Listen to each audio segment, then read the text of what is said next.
Journal in constipation. Front page. Trump pleads not guilty. Potential legal defense carry major drawbacks. Reviewing president appearing in court. Local authorities seek security. Republicans slam agencies' charges at Trump and legal. And in the back, weigh in charges against Trump in Florida. And then the big front page here. This is incredible. Look at what a bunch of crap this is. The Al Jazeera Constitution has a big front, huge papers with nothing but big color pictures, and it says public spectacle in Miami. This isn't it's standing around. A spectacle was what they did at the freaking White House for Pride Month when they had that guy thinking it's a girl with his fake girl boobs, fondling himself in front of the president and the first lady and children. And they call this public spectacle in Miami? Please. I mean, it's just that the bias is unbelievable in this town. Thank God they're going out of business. You know, the newspaper's actually going to stop printing. It's all feature stories anyway, except hate Trump. And by the way, the reason I mentioned this about all the stuff on Trump, not one word again, not one word about the Burisma bribery and the $10 million and the documents and the bank records and the testimony in Congress and the complaint. It's unbelievable. Not one word. A newspaper is supposed to report the news. I can't believe it. The major networks didn't have anything either. I'll get to that. In fact, I've got to take a break here. We're going to come back with all the Trump stuff. You hear more fun. Also, Tucker Carlson, MSNBC, got a lot of reaction to Podium Princess. You're going to hear from her arguing with a freaking reporter. For the record, I wrote this down. ABC, NBC, and CBS spent a total of, on the coverage of Donald Trump's arrest and indictment. ABC, NBC, and CBS, 291 minutes. When they covered the crime bribery Burisma story, 0 seconds. 0. The media did not cover it. 0. Something's wrong in America. 314. Extra 1063. Give us a call, will you? Get out of here. You're killing me. Look out.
All right, here we go. Stand by. It's all man. That poor guy with his Robert Kennedy Jr. with that voice, and again, it's a disease, and he can't fix it. Nothing he can do about it, which is kind of amazing that they don't have some kind of thing to work with a voice box. So will he eventually lose his voice, or is he just going to have a voice like that for a while? I think it just affects the way it works. Not that it. I don't think it gets worse. I read about it a couple of months ago when we were doing the podcast, and it's a disease, and it's not totally rare, but it affects the ability of the thing to move, but I don't think it gets worse. But that's the way he's going to talk the rest of his life. I mean, God, imagine him in a debate. People are going to go like, I don't want to hear you.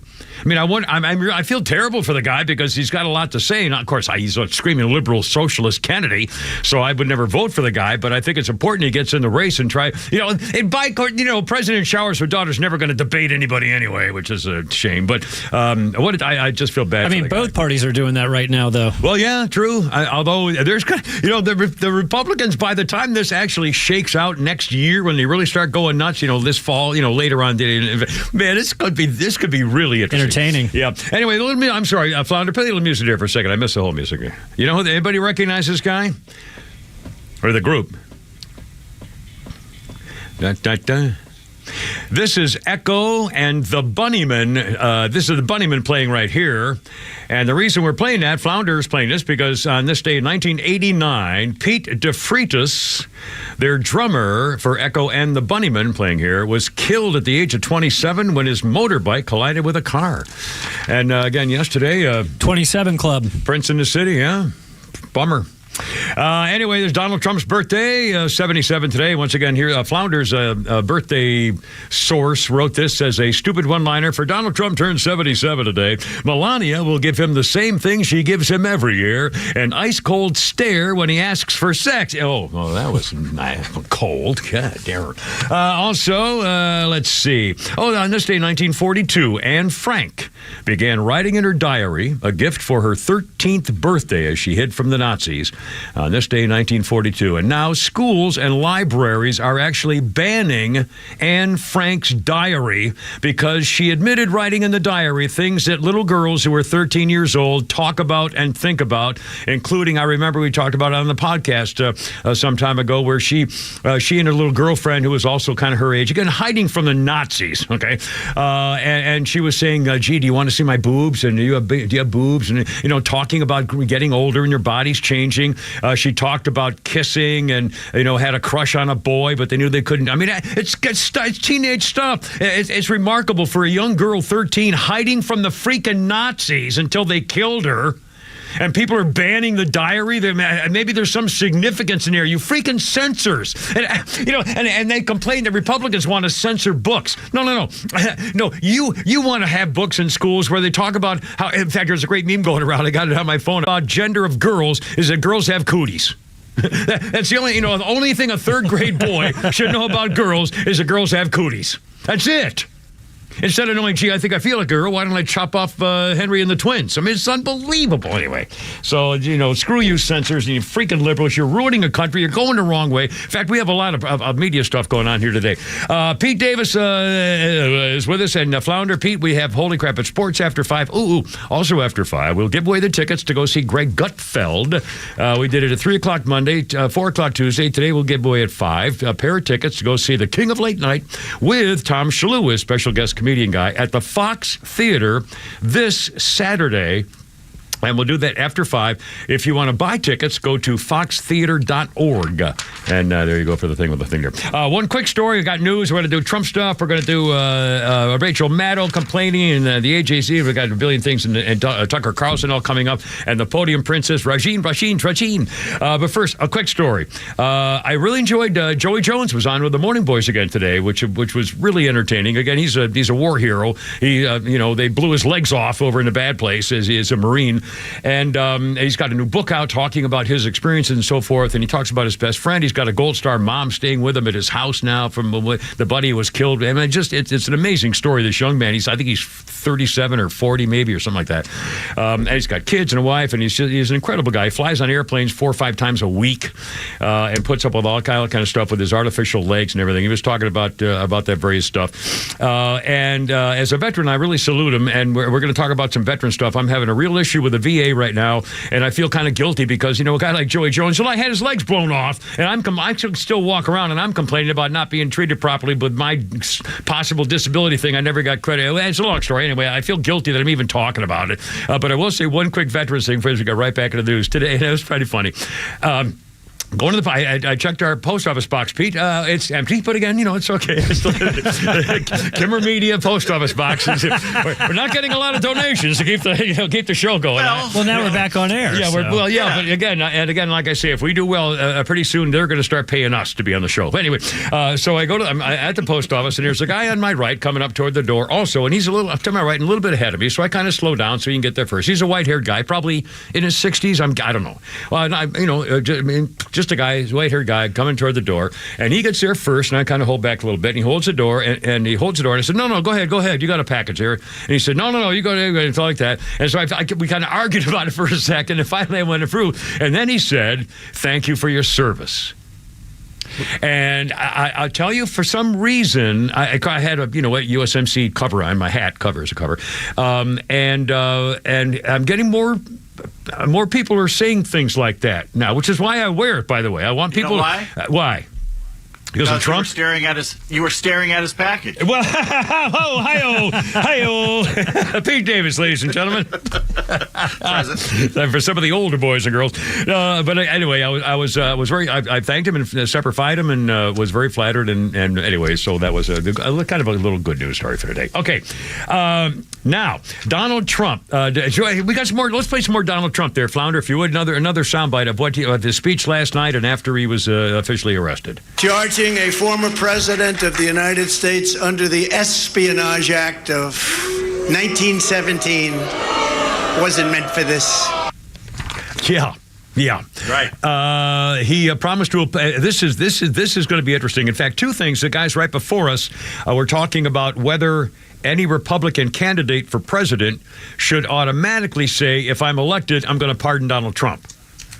Mike Pence refuses to say anything about it because he doesn't want to prejudge or whatever, and they're calling him basically a coward or a weakling that he won't commit to, doing the right thing. So my question is, do you believe that any Republican whoever is nominated, or if they're having a debate and there's 10 guys up there, should the question be, if you are elected, will you pardon Donald Trump? Is that an important issue? Does that make a difference? Should they answer the question, and should they all say yes?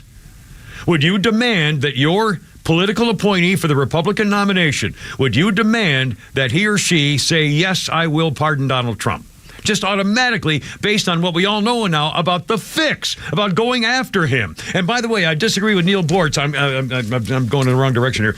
Neil this morning did a commentary where he said he wants to get rid of Trump. He said if Trump were doing the right thing, he'd get out of the race and give it to somebody else and just get the hell out. You're too much of a troublemaker. And he said the other problem is we have to stop using the argument that, well, they only pick on Trump. They never picked on anybody else. It's not right to say, well, it's not fair because they didn't do it before. Yes, it is exactly fair to say that. There's actually a law if you are specifically persecuting one person and not doing anything else to follow the same law. That is illegal. If you are using your office for political purposes to attack somebody individually and specifically, it's against the law. It's also against all kinds of legal rules, jurisprudence, guidelines and ethics and standards and stuff. So it is important. And his defense is going to say, what about Hillary erasing the emails? I mean, it's a legitimate case. They were under federal subpoena, and the FBI director, as I mentioned yesterday, Jim Comey, had no right, and yet he said, well, she was, she didn't break the law, but she was reckless. In fact, remember, Pete, correct me because I may have gotten the two words wrong. He used the word reckless, and then he used the word careless. And I believe he used the word reckless first and then changed it because someone told him, there's a law that says you're not supposed to be reckless with information, but you can be careless, and that's not against the law. And I literally changed the word to describe how Hillary Rodham P. Stinky Fart Cabbage could get away with erasing 32,000 federally subpoenaed pieces of information and documents and evidence in a case. And she did it in normal times. Yeah. In normal times, I would agree with what Mike Pence said by being cautious. We don't know. Let's see this play out. Yeah. That's normal times. Yeah, right. If you don't know anything that's going on. Yeah, right. The Democratic Party has done something for the first time in a 250-year history of going after the political opponent. If this was happening in another country, we'd be calling them despots. The Democratic Party has crossed the Rubicon, and the Democratic Party has now become an existential threat to our republic. And let's recall this too. Bill Clinton was hiding actual audio documents in his sock drawer. Somebody tried to have... I can hear stuff in the background. I can hear you flounder there. You're talking. Oh, sorry about that. I had the mic turned up. My apologies. That's all right. I didn't know if I did something bad. I'm sure it's me. Confess. I will. Anyway, and Bill Clinton had audio recordings of secret military information and contact stuff in his sock drawer. They sued to try to get him to release it. He went to court, and Bill Clinton won because the judge, I believe it was a girl judge, said the president of the United States, according to the certain article, I can't remember off the hand right now, has absolute authority to take whatever he wants from the White House. Nobody else can. Even the official historian with all the documents has no right to take it from the president if he wants to keep it. Period. They call it the Sox case. And Bill Clinton proved that Trump ought to do whatever the hell he wants with that stuff. 329. I got to go. You're killing me.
Have you seen Madonna lately?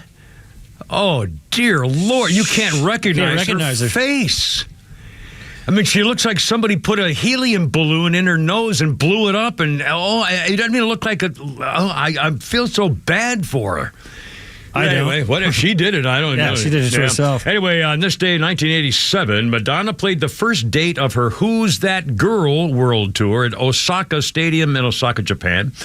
The tour became the highest grossing tour ever. $20 million. Holy smokes. And I love her, some of her songs. I mean, Like a Prayer, I think I have that on my Magic Stick. I love that song, a couple of them. Also known as a USB drive. See, there you go. I don't want to know. It's a Magic Stick. I plug it in. I hear the songs. It's also known as a pansy stick. No, wait a minute. What the hell are you talking about? It's got all my songs on there. Although I will admit, you want to tell them what songs you put on there, Flounder? You have the taste of a 13-year-old girl. I do. I'm sorry. Today he wanted Hanson Umbop was on there. I swear that's true. Lionel Richie, Stuck on You. Stuck on You. I love it. Well, I forgot what other ones I did. So did I. Did I do We Are the World, or was that? No, I took that off. I wouldn't allow that. No. That's a great singer. Well, I like sing. I like. If you actually watch the video and look at Bob Dylan in there, he is so miserable. Yeah. Well, and the other thing was that little. Well, I can't remember her name now. The one who goes at the end. She did.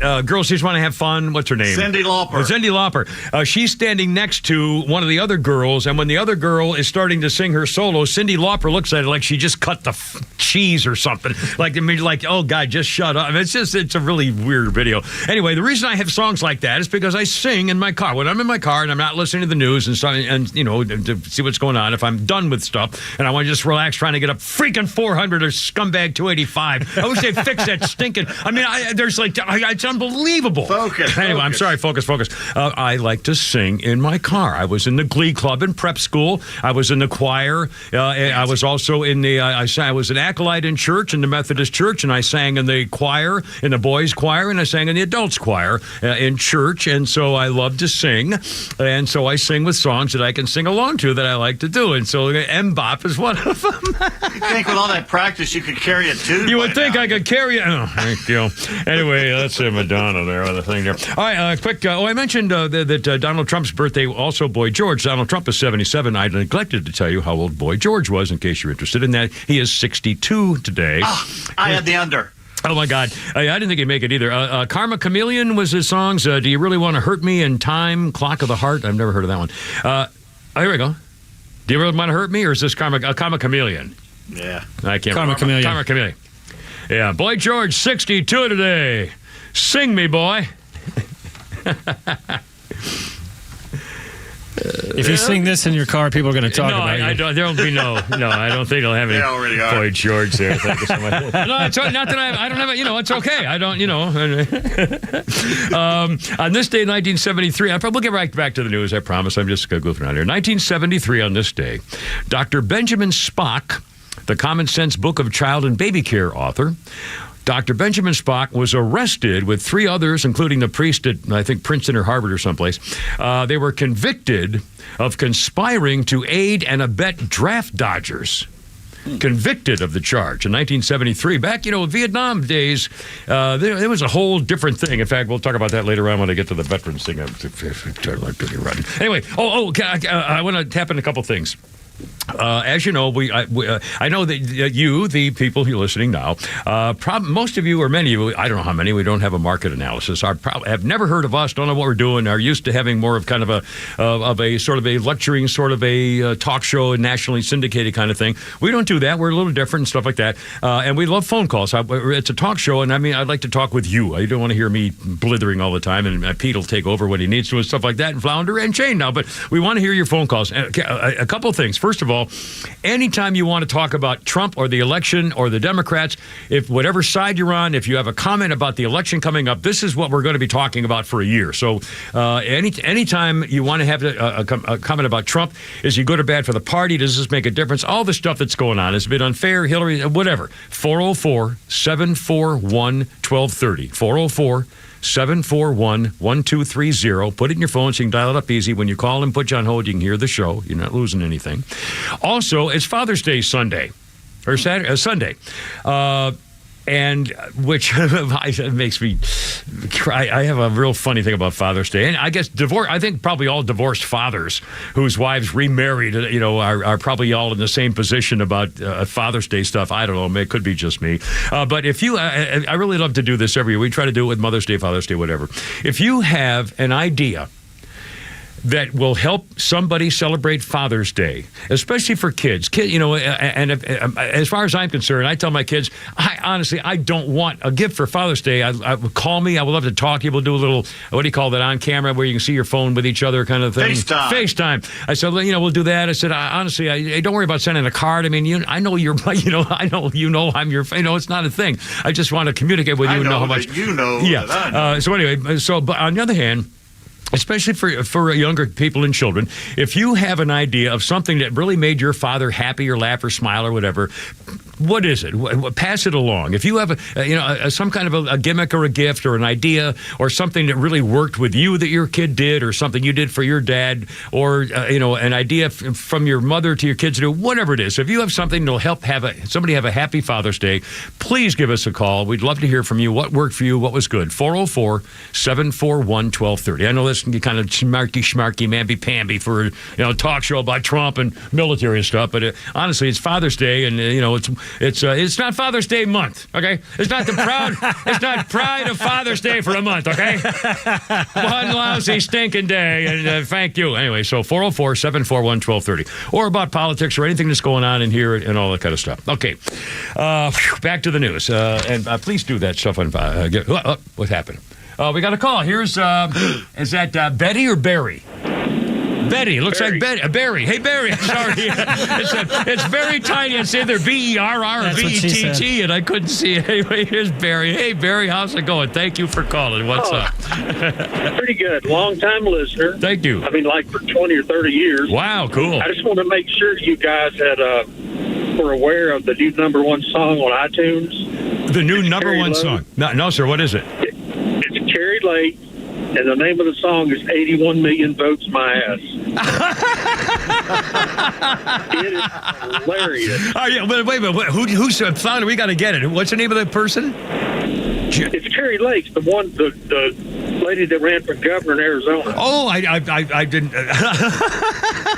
Carrie, yeah, I got you. And it's a song on, is it YouTube? What'd you say it was? It's on YouTube too, but it's number one on iTunes. Right now. We will get. Can we play it on the radio, or is it dirty or anything? I don't think it's too bad for the radio. Okie doke. And how are you? And what do you think, Barry? Do you have a political opinion these days? Any going to change your mind about anything? We have got to turn it around. Yeah, it's going really bad. We have a guy in office that he's always been a criminal, but he doesn't even know where he's at now. So he's got to go. It's really pathetic. Barry, thank you, man. I really do appreciate it. 343. Have you got that? Can you find that song, Flounder? Can we play it? I would be in the middle of a political movement. I would have said, put down Hunter's crack pipe. Right now.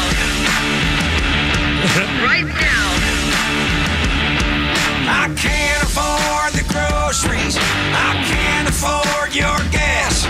It's bad inflation love it. across the nation. 81 million votes my ass. Hey, 81 million votes my ass. Failed to build back better. You middle fingered the middle class. They've pissed off an already pissed off woman. 81 million votes my ass. That's unbelievable. And who actually... Okay, keep going. You can play some more. Not in a hurry. We're living on planet crazy. Got a laptop full of China, hookers and blows and crack, and the diary's got Creepy Joe in the shower. 81 million votes my ass. Creepy Joe in the shower. 81 million votes. 81 million votes my ass. While Kamala tosses word salads that even cringe the Democrats. Waiting in the wings is a thing called Hillary. 81 million votes my ass. Outstanding. Do we know who actually sings it? No idea. I just went onto YouTube and typed in 81 million votes my I'll ass. be darned. And it's the Carrie Lake, who's the woman who ran for governor in Arizona. And then I got to thinking, maybe that's not funny. You can turn it Oh up. my gosh, help, help. And I just want you all to know I'm in perfect health. We've recently had our automobile serviced and the tires are good and the brakes are in good order and I am not suicidal. I guess they try to kill her. Oh, man. I'm freaking loving this. You're going to hear this some more later on here with the Kimmer and Pete and Flounder. 404-741-1230, 345 on 106.3. Look out. Just despicable.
Look out.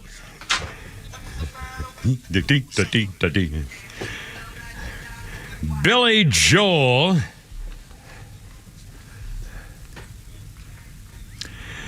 was on this day in 1980 that Billy Joel started a 6-week run at number 1 with Glass Houses, his second U.S. number 1 album, including It's Still Rock and Roll to Me.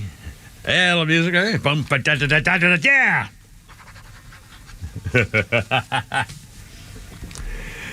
Our birthday list includes Yasmin Bleeth. Have you ever watched Baywatch? Actually, I never saw Bay. I know what it was, but I never actually watched it. She played a girl named Carolyn Holden on Baywatch. Yasmin Bleeth is 55 years old today. Pete Davis joining. Hello, Pete. How's it going? What's new up there, sir? I'm just watching my groundhog stand out in the rain like an idiot. Oh, it's pouring up there, is it? We got kind of sprinkly down here, I think, probably. Yeah, so you have your own groundhog. Yeah, groundhog. You have your own snake. Don't you have a turtle? I have a turtle. As of yesterday, I had a turtle and I had a dinosaur. You know those huge sand crane birds that are like 5 feet tall? Yeah. It was down here by the stream, and I swear it looked like a damn dinosaur. I've never seen a sand crane in Georgia. When I was retired down in Florida, in Palm Beach Gardens, Florida, at PGA National, you can't play golf in South Florida without 50 sand cranes, coming at you, and they go, ran, and they put the big wing, and they're like literally 4 or 5 feet tall, and they take over parking lots, and they attack you if you go. I mean, they're miserable, nasty freaking birds, and they're all over. Huh? What noise do they make? Like that's horrible. Scared me myself. It may not be the actual noise. Once again, I don't have the lip muscle power. I can't even whistle anymore. But I can't even whistle. I still can't believe I can't whistle. I'm going to try again. Oh, I did. Oh, my God. Well, that's as good as I can get. Well, you're working, so you can whistle while you work. Whistle while I work. On this day, the birth of the United States Army. Semper Fi there, dogface, 1775. The Continental Congress appointed George Washington as commander-in-chief on this day in 1775. And on the same day, exactly 2 years later, the Congress in Philadelphia adopted the Stars and Stripes as the official American flag.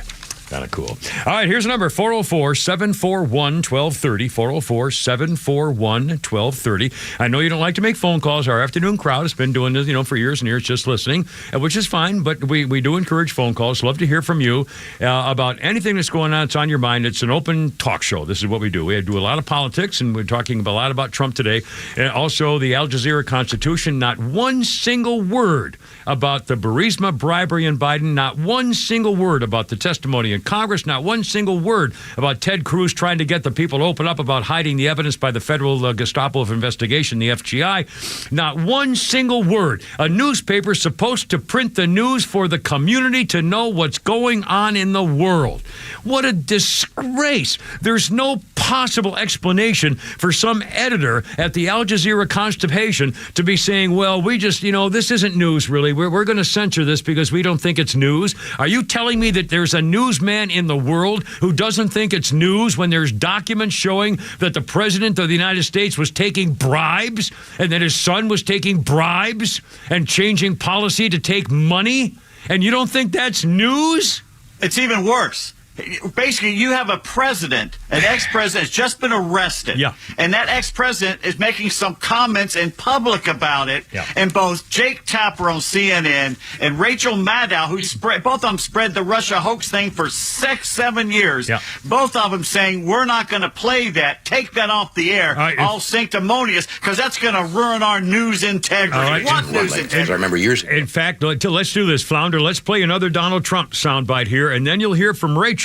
And we'll talk and see if you can't possibly understand how any news person in the world could not think that this was That's an example. the definition of news. Yeah, of what's going on. Here's first Donald Trump. An act for a crime so heinous that only the death penalty would do, and threatening me with 400 years in prison for possessing my own presidential papers, which just about every other president has done.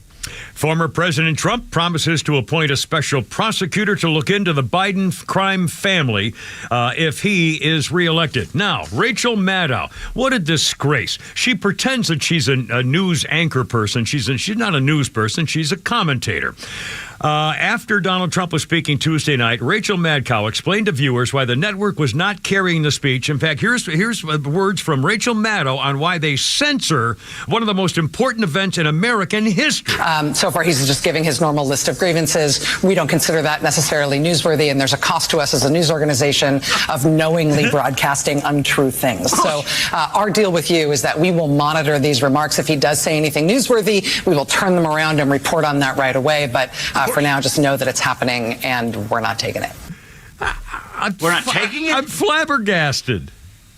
I mean, that's a president speaking about him being arrested. That's the definition of news. Yeah. Well, not only that, as a news person, no matter, in fact, especially in the case of a president saying something really stupid or provocative or ridiculous or outrageous or funny or whatever, anything the president says is the president of the United States. The presidents are news. What they're saying about the world is news. I mean, that's as big as it gets. If it was Biden had just been arrested and he is giving public statements about it, I would want to hear that too because it's news. If President Showers' daughter had been indicted and then arrested, I mean, you think the newspaper would maybe make a mention of that? It's unbelievable. Oh my God, they're censoring us. They're taking it. They are so proud of themselves for thinking that they know what's best for you. There's no other possible explanation than for Rachel Maddow to be saying to herself, well, I don't really think they need to hear this. This isn't something you really need to know. I'm doing this for your benefit. I really, trust me on this. This is not good. You're going to hear lies and badness, and it's just, we're going to try to save you. We're going to try to save you from something we don't want you to hear. They ought to be in prison. They're violating the Constitution. Elitists. That's what they are. And again, I'm not making this up. The media coverage, ABC, NBC, CBS, the coverage of Donald Trump's indictments, 291 minutes.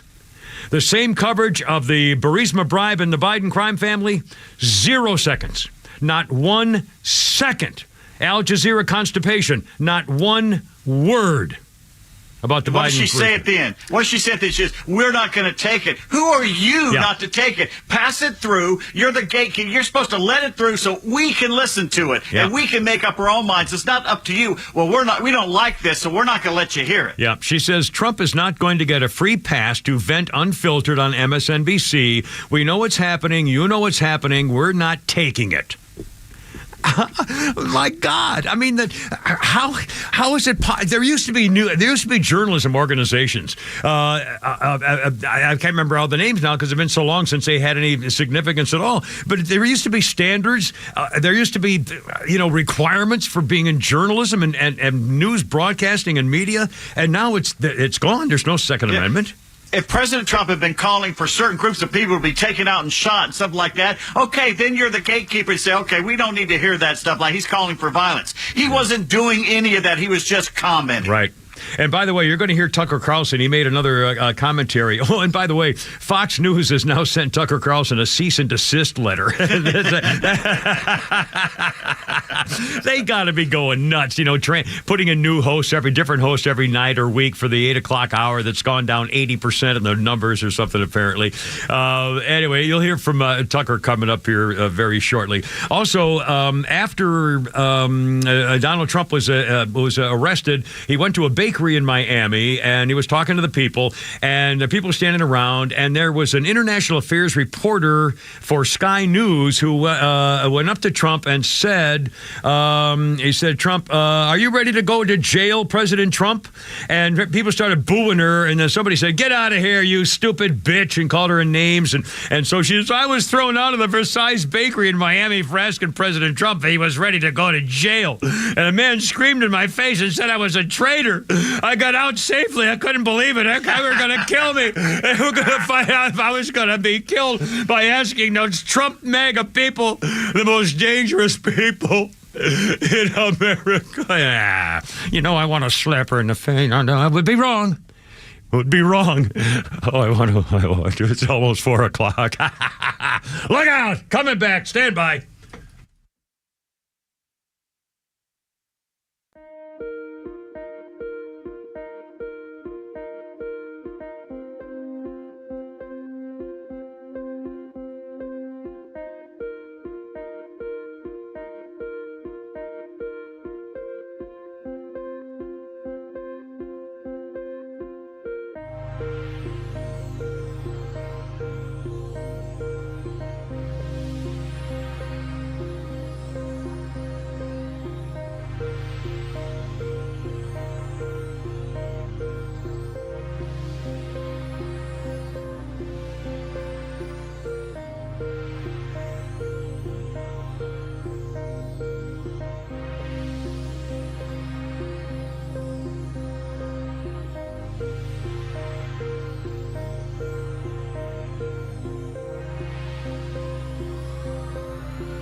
Obviously, security goes through there, so one of the parking lots at the ballpark, and noticed my lights were on. I don't know why the car didn't beep. No, so anyway, and so they looked up the number, called. How did you find out? It was Danny.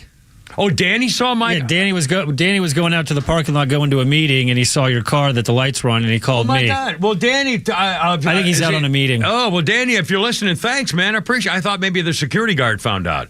Oh well, even better. Anyway, so I talked to you. This is Led Zeppelin. Wait a little Led here. Here we go. It's an instrumental version of the thing there. 1977. Led Zeppelin played the last of the 6 sold-out nights at Madison Square Garden. They played, the song remains the same. Since I've Been Loving You, No Quarter, 10 Years Gone, Stairway to Heaven, which I guess was their real #1 monster hit, Whole Lot of Love, Rock and Roll, and When the Levee Breaks. Led Zeppelin, 1977, selling out Madison Square Garden.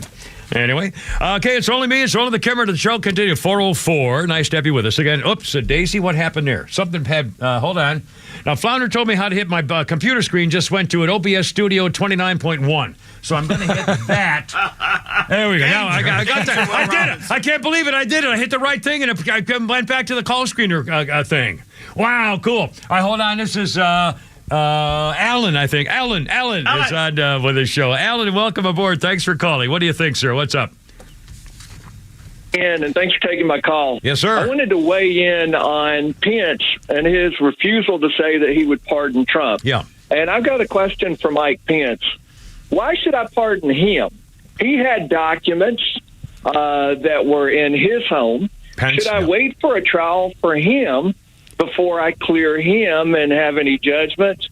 I mean, why should I, as a voter, let him off the hook? That's number one. Number two, just to think out loud here, and I don't know, could his cooperation, if you will, I'm not going to pardon Trump, could that have anything to do with maybe a little agreement that, hey, if I cooperate with you guys and sort of inflict some damage on Trump for January 6th, you guys will let me off the hook for these records? Just a thought. I don't Is there think a little bit of this for that? Well, I don't know. An excellent question. My initial reaction, as you just said that, was I don't think Pence is that kind of guy. I don't think Pence would make, well, I don't know. I think what I believe about Pence is I don't think he would make a deal about anything for anything or anybody. I mean, here's a guy who won't go out and be seen with another woman unless his wife is near him. You know what I mean? So I think he's such a goody two-shoes, which is nice and it's good, that I think that's why he'll never be president. And I also think he would never try to make a deal. But again, and the problem is, and I think you're right, Alan,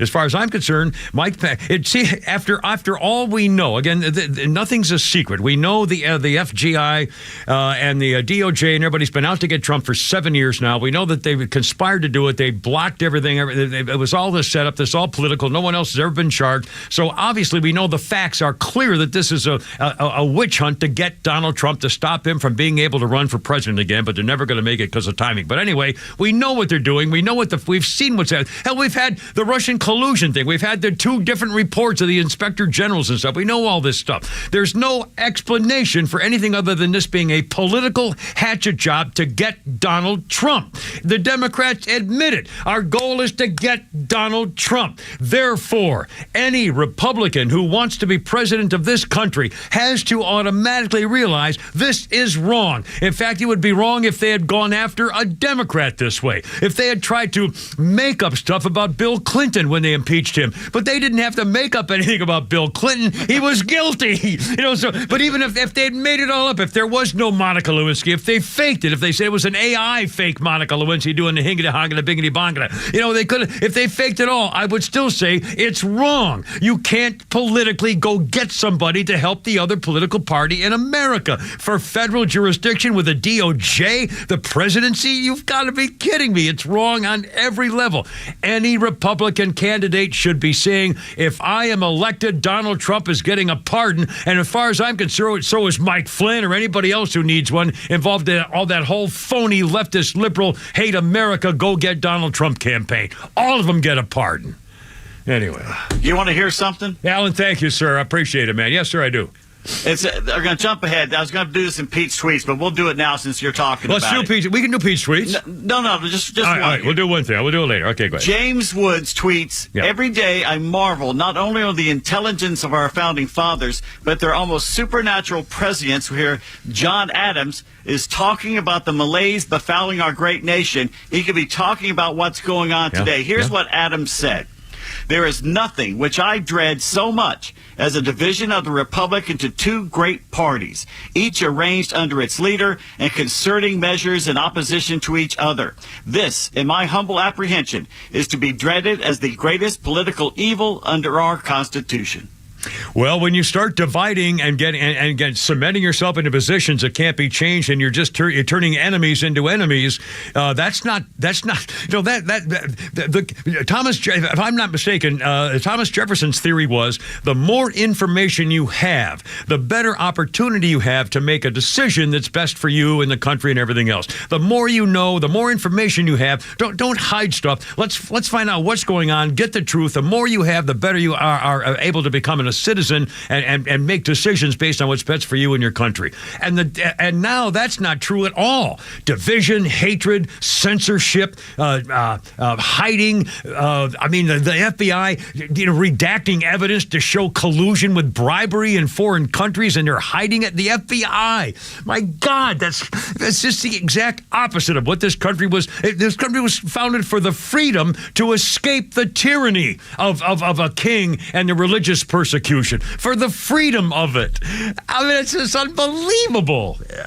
God, fart that. All right, hold everything. Again, if you want, we'd love to have your phone calls. 404-741-1230. Also, if you have a Father's Day tip, how to make Father's Day a better day, if you don't know what to do, or something that worked for you, I love to give advice for folks for the weekend before it's too late. It's only Wednesday, you got plenty of time. Okay, now, Tucker Carlson, I think this is presentation number 3 since he left Fox News, and Fox News has now sent him a cease and desist letter over his Twitter series. The contract battle continues. Obviously, he had some kind of a no-compete clause, and he's going to say that he has the right to do a free speech on Twitter, which isn't the same as a broadcast entity, I guess. Anyway, he's kicked off a Tucker on Twitter series, and I think this is episode 3. Flounder will play a little something from Tucker here. Oh, did I mess you up? Trump is the one guy with an actual shot at becoming president who dissents from Washington's long-standing pointless war agenda. And for that one fact, they're trying to take Trump out before you can vote for him. And that should upset you more than anything that's happened in American politics in your lifetime. Even if you don't plan to vote for Donald Trump, even if you would die before voting for Donald Trump, which is your right, and a lot of good people feel that way, even still, the destruction of our democracy, which is the right of voters to support any candidate they want, even candidates who don't want war with Russia, the destruction of that should keep you up at night. Yes, Donald Trump is a flawed man, but his sins are minor compared to those of his persecutors. In this life, we don't get to choose our martyrs. We can only choose our principles, and America's are at stake. Tucker Carlson. And do we have a count on how many million? The first night was like 80 million. Second one was, I think, 60 million. Last night it had like 23 million, and it had just dropped. So okay. Well, again, obviously, it's probably going to do that for a while. And again, I wonder. Do we know how long he's going to? Has he got a contract? Do we know? Is this like a 3-year deal, or do we have any idea? With Twitter? No, I mean, with Twitter, he can do whatever he wants. He's signed up and got a blue check mark. So, but I assume he doesn't. I assume he can leave whenever he wants to do whatever he wants. Yeah. Well, obviously, he's still under some kind of NDA with Fox, like you were saying. Yeah. But the latest video has 67 million downloads. Wow. He also complains about Mike Pence, speaking of Nikki Haley and Mike Pompeo. He says it was only after Trump lost the presidential election 2020 was removed from power then the likes of Pence, Haley, Pompeo, and Lindsey Graham revealed their neocon war agenda. They're now challenging Trump for the presidential nomination. Both have extremely guarded in their criticism. Pompeo more direct, handling of classified documents. Well, anyway, so some more from Tucker, and which is good. Here's the number. It's 404-741-1230. 404-741-1230. Hold on. Coming up, we'll talk about the VA. We'll talk about the podium princess, Regine Frechine, arguing with a reporter. And we got a whole bunch of stuff on trannies and wokeness, and a 9-year-old girl attacked for looking like a boy. The school that fought back on Pride Week. It's all coming up. Plus, holy crap, it's sports, Pete's tweets, and Skynet standing by at 106.3. Here we go. Look out.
And she didn't get indicted. Joe Biden broke the law, and in many other ways we're finding out, and so far has not gotten indicted. I did everything right, and they indicted me. I got Everything right. They I get the biggest kick when he does that voice. You gotta love it. Donald Trump, 77 years old today. It's Flag Day and also the birthday of the United States Army. And this is this Boy George here? Okay. No. Who's this again now? The Doors. The Doors, of course. I got it right here, yeah. The Doors, on this day in 1960... I hate the Doors. I hate the Doors. I'm sorry. I've never liked them, and I never will. Jim But you Morrison can play and the Doors. What? 1967. The Doors appeared at Steve Paul's scene in New York City. Jimi Hendrix was in the audience to see the show, and clearly died not long after watching the show. The Doors, 1967. There you go. Let's see. A birthday of note: Steffi Graf. Former tennis star is 54 today. In 1993, when Monica Seles got stabbed during the match, the guy who stabbed her did it because he was obsessed with Steffi Graf. He thought taking out Monica Seles would help her. Steffi Graf, 54. She married that other American tennis guy. Andre Agassi. Are they still married? Yeah. Are they? So, well, yeah. Good for them, because that was like, it's been like 30 years. Good for her. Good for them. It must be nice to be married for a long time, or someone to think you love her, and then you find out 30 years, so it's just one big freaking regret. And that, sorry, no, here we are on the radio again. 404. Sometimes I have a little thing. 404-741-1230. 741-1230. Let me go ahead and make that note there and there. Oh, I did everything right, and they indicted me. She's still divorced. It was a perfect phone call. I love it. Anyway, on this day in history, in 1943, the U.S. Supreme Court ruled in a West Virginia case that school children, 1943, cannot be forced to salute the American flag. It was only later when the Supreme Court ruled that you don't have to stand and put your hand over your heart or even say it or acknowledge it in any way. But in 43, they were forcing people to salute it, and now they said, no, you don't have to salute, but you have to pay attention until later. Now you have to get down on your knees for the pride flag in elementary school. Exactly. And by the way, Paul, but we should play the Paul Harvey bit one day when, the ways, if you were going to be the devil and take over America, what are the things you would do? Well, you'd start in the schools. No more Pledge of Allegiance, no more prayer. I mean, he goes and boom, boom, boom, boom, a whole list of things. And by God, here we are. Yep. I mean, he named them. Anyway, 43, no saluting the flag required. And on the same day in 1954, it was President Eisenhower, Ike, who signed a bill to add under God to the pledge. And remember, should I tell my under God story? Why not? Okay. Back when, many years ago in the 90s, we're on the radio, and I was on I was going to take a vacation on 4th of July, and the people at Lenox Square had, as you know, maybe they still do it. I don't know. This back 30 years ago. Lenox Square always used to have a huge 4th of July fireworks display, and the whole town, it was just enormous, and they shot fireworks you can see them everywhere. And as part of the celebration, this was back when I was actually sort of popular. Anyway. And they actually asked me to record a TV version, a video version of the Pledge of Allegiance to play at the 4th of July celebration at Lenox Square. I thought, holy smokes, what an honor. I mean, me? So so they brought a camera crew into a studio one day right before the 4th of July, and I said, and I remember doing a bit, and I said, we're going to do the Pledge of Allegiance the old-fashioned way, and by that I mean the way it's supposed to be done. And I told the story of how as a third grader, our teacher made us pause before we got to the words under God. So one nation, pause, under God. Most people say one nation under God, and she thought, no, if you separate it, it really points out to the fact that this is now an important phrase. So when we always had a school assembly and 15 different classrooms would all show up, and we used to do the Pledge of Allegiance. Everybody else, it would go like this: play one nation under God, because we would pause to do the under God later. Anyway, so when I did the Pledge of Allegiance on TV, on video for the Lenox Square, I got to the point and I said, we're going to do it the old-fashioned way, the way it ought to be done, the way it was meant to be done, the way it's in the law right now. And I said, one nation under God, with liberty and justice for all. God bless America, Semper Fi, and sign, and boom. Okay, I go on vacation, I come back, and I ask somebody at the radio station, how did it go on the 4th of July? Is everything okay? And the program director said, they didn't play it. I said, what do you mean they didn't play it? He said, well, it was, you made such a big deal about Under God that they thought it was too, offensive, and it was too... I thought, oh, my God, you've got to be kidding me. They censored the Pledge of Allegiance on the 4th of July at Lenox Square because I was offensive by pointing out Under God. I couldn't believe it. Anyway, life, it's just what's happening. That was in like 95 or 6, probably 98, maybe 2000, but it was a long time. It was 25 years ago at least. 1930, 32. 25. Hike. Okay. By the way, a million things coming up here, including a lot more sound, which you're going to hear in a second. We have a whole bunch of stories, which are, honestly, and when I was putting this all together this morning and talking to Pete, it hit me that I've got like 8 or 9 or 10 significant stories, all concerning gender, transitioning, trannies, the way the press handles it, wokeness, lesbian definition. I mean, it's unbelievable. It's just like pouring out everywhere. At the podium princess, Shirley Temple, Razine Facine Trachin, she's black, she's gay, she's a girl. All 3 check marks. That's why she got the job. Well, she was under fire yesterday when White House correspondent Owen Jensen talked to Jean-Vin Dedin about concerns of parents worried that their female athletes who are competing with boys might not be in a fair position, and it might actually result to somebody getting hurt. Here's how the conversation went with the podium princess, the Shirley Temple. So did I mess you up here, Founder? I think I messed up, Flounder. Sorry, I thought you were ready to go with it. Say to parents out there who have daughters, let's say in high school, for example, who are worried that their daughter may have to compete against a male, a person born male, and there could be directly in physical athletic competition and worry about their daughter's safety. So look,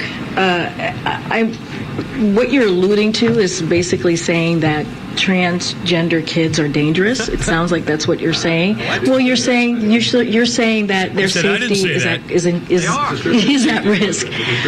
Yeah, but you're laying out a broad example or explanation of what could potentially happen. A broad example explanation. That is dangerous. That is a dangerous thing to say. That essentially transgender kids we're talking about are dangerous, and so that's something that I have to call out, and that is irresponsible. I had just laid out how complicated this issue is. I had just laid out why it's complicated, and so anything that you have any additional questions, I refer you to the Department of Education. I'm going to move on. I know there are other people. Go ahead, Tam. He said, well, I didn't say that. I never said anything about them being dangerous, although they are, and I'll tell you why here in a second. But can you imagine the nerve on this woman? The nerve on this woman to say, well, I've explained everything. No, you didn't. All you said was, you're saying it's dangerous, I'm not going to talk to you about it. You didn't explain anything, which is typical with you, you lying, stinking little skank. You incompetent boob.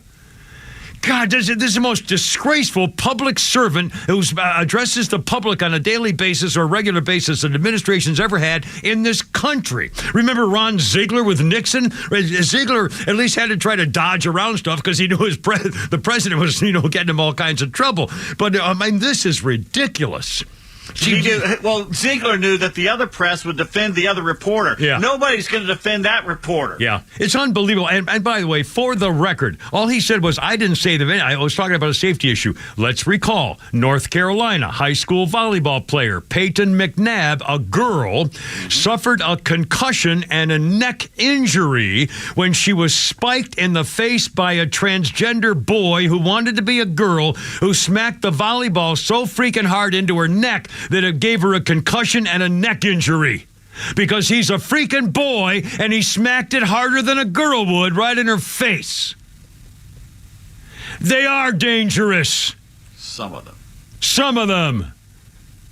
All right, not all of them. Maybe Have you seen the video? Have you seen the video of that? Bam! Yeah. And he did it to show that he's a tough boy girl. He did it to show, well, I'm a girl, but I'm still tougher than you are. Which proves that he still thinks he's a boy. He was showing his masculine tendencies. He was showing his toxic masculinity as pretending to be a girl. Well, there's no such thing. By the way, the Save Women, do you remember this in the current Congress? The bill called Save Women's Sports. It was supposed to make sure that transgender women, that fake girls, can't play girl sports if they're really boys. The bill passed in the House. You know how many Democrats voted to save women's sports to make sure that only girls play against girls? How many Democrats voted for it? Zero. Not one. 429. News coming up. Sometime we'll get stuff here. Look out. Coming home. Hey, ho.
Protect your assets with Atlanta Safe House. I've gotten a couple of safes from Atlanta Safe House for good reason. They have the top brands, largest Browning safe dealer in the whole Southeast. Fort Knox, I got American Security Safe. I think that's one I got for Wayne, no offense, my former producer.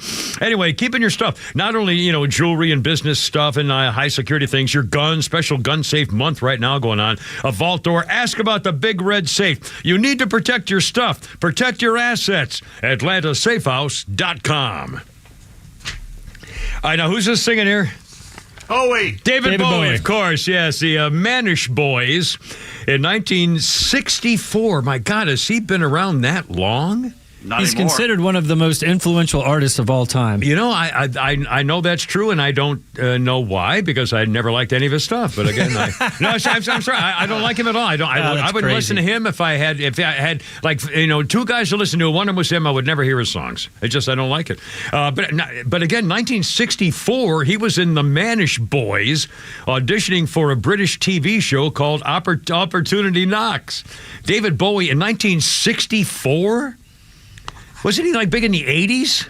He wasn't big until later in late 60s, early 70s that he got big. I think it was early 70s for him. He really was it? I thought it was 8. Well, see, again, I don't even know. He was big he had a comeback in the 80s with, what was it? The one he did was Stevie Ray Vaughan as his guitarist. And it was the dance one where they're dancing in the video. Oh, I think I know what you're talking about. I know a couple of things about him, but I've never listened to his music because I really don't like it. Sorry. Let's dance. Let's dance. Oh yeah, let's dance. Let's dance. It's like almost one of those little German versions of the step dance, that kind of a thing. Yeah. No, not at all. Can you play that for him? Yeah, give me 1 second while the ad plays. I don't want to play that on there. All right, we're gonna find it for you on YouTube or something. Here we go. All right, here we go. Yeah. It's horrible. No. He's yelling.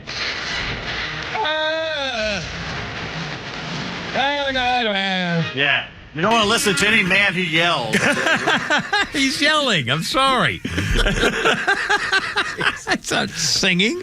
Oh, mercy. All right, hold on. We got a whole bunch more to talk about this business with Regine Tatwin, the Surly Temple, and accusations of a 9-year-old girl being a boy and faking it. And Riley Gaines is in the news. The kids in Vermont are finally turning their backs on stupidness, all that stuff. Let's get to the phones. 404-741-1230. If you want to call, we'd love to have your phone calls. Talk about anything that's on your mind. Here is Swatoom is back with us today. Hello, Swatoom. What's up? Hey, what's up, guys? Yes, sir. Hey, I have two things.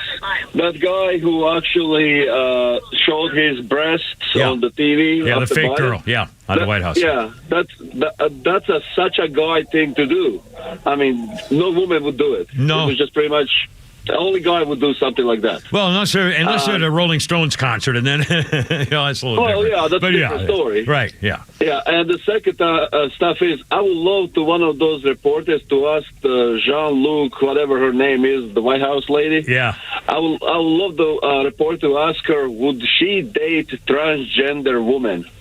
Well, she is a proud gay lesbian woman, and so I wonder. Will she date one transgender woman? That's the question. A great question. And by the way, would it make a difference? I wonder, Shatum, would it make a difference if would a lesbian have a difference of opinion dating a tranny who still has male junk, or would it make a difference if she was dating a tranny who had a guy who had his junk removed and was a tranny without the junk? Does that make a difference to a lesbian? I wonder. I don't know. I'm curious. Well, I don't know if you guys heard about some dating website removing lesbians who refuse to date transgender men. Yeah. I mean, women. I wouldn't be surprised. Hey, thanks, Swatoom. I appreciate it, man. All right, man. 404-741-1230. 741-1230. Riley Gaines is getting in now. Riley Gaines, I'm really impressed with this young lady. She's taken the bull by the horns on this. Riley Gaines is the former NCAA standout swimmer from Kentucky, and she is now at the Independent Women's Voice Advisor, and she's part of a group now after she started speaking out. She was one of the rare swimmers back when they had the boy swimmer thinking he was a girl, and she said, no, this is wrong, and she stood out, and so now she's a part of the Independent Women's Voice, and she is taking issue with Regine Tatine, Surly Temple, the podium princess, about what she said you heard just a minute ago, saying...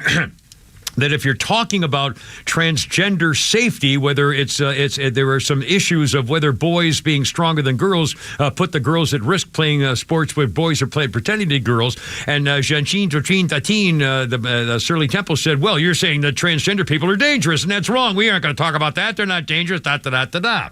Well, Riley Gaines says this. When they say inclusion, just know they really mean exclusion. This message this sends to all women is that our safety doesn't matter, nor does our privacy, our fairness, our equal opportunities, or our dignity. This misogyny is slapping us across the face, unquote. Riley's among those leading the charge to keep transgender girls and women, the fake girls, out of girls' sports in the name of fairness and equality. She was part of the unveiling of the Republican Women's Bill of Rights.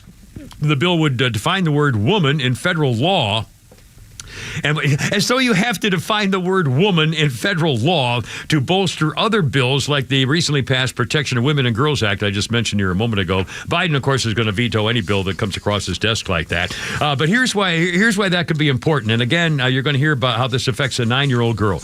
Riley Gaines saying that now they have to define the word woman in federal law and legal legislation. Riley Gaines reacting, check this out. Johns Hopkins University.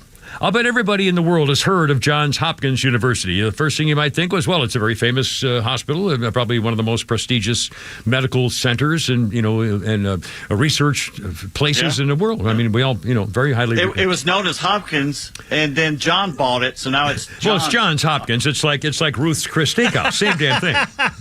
In fact, I think the same guy owns both. John. I'm pretty sure. Anyway, Johns Hopkins University. Guess what they've done now? Johns Hopkins University has released a glossary of terms and has updated the definition of a lesbian. A lesbian is now, quote, a non-man attracted to a non-man. I swear to God. They will not use the word woman. They will not use the word a woman who is attracted to another woman. What did we say Monday to the gay man who called up? Yeah. They're trying to get rid of you. They're erasing women. They are erasing women. Lesbians. They cite a glossary entry featuring gay man does not use the similar language non-woman. Man, no definition needed. Non-man, formerly woman, is now definable only by reference to a man. As an absence, a vacuum where there is no manness. Okay, let me define this again. Man, oh my God, I'm going to throw up. Man, being definable only by reference to the male. Man, an absence of vacuum where there's no manness.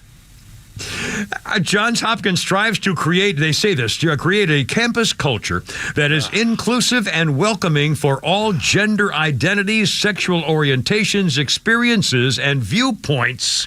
A place where LGBTQ people feel supported. It's an introduction to the range of identities and terms that are used within the community of LGBT alphabet people, not intended to serve as a definitive answer to how all people understand. Well, guess what?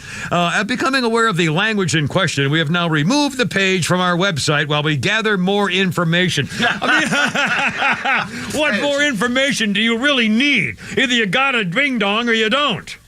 I mean, my God, a non-man attracted to a non-man. Ladies, females, non-men people, is nobody upset by this? And again, they're afraid.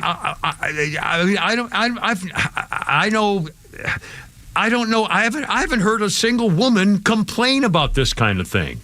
They're afraid of being Riley called Gaines. a name.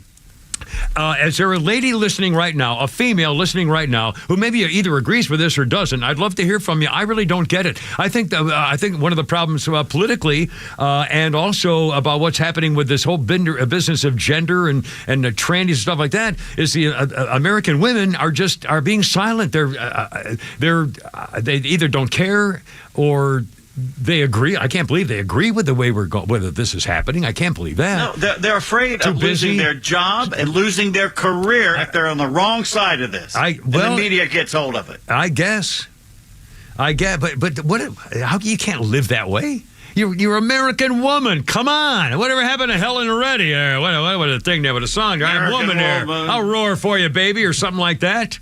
Anyway, I don't get it. Oh, wait, yeah, I got it. I am woman, hear me, bitch. buy my records, make me rich. That's exactly what I like. Yeah, appreciate the way you're really supporting women's basketball, too, by the way. The crowd of 9, I think was incredible. They all got personal autographs. Anyway, I just don't believe this stuff. I can't freaking believe it. And now, here's another thing that's happening here, too. This happened in Canada. There was a sporting event at a middle school near the near the Canadian border, near Washington, state of Washington. And a woman who is married to another woman, actually was married, has her ex-wife. So two females who are no longer married, and their daughter showed up at a fourth grade girls sporting event at their elementary school or middle school, whatever it was. Fourth graders elementary school, okay? It was a sporting event, and there were people taking turns throwing the shot put.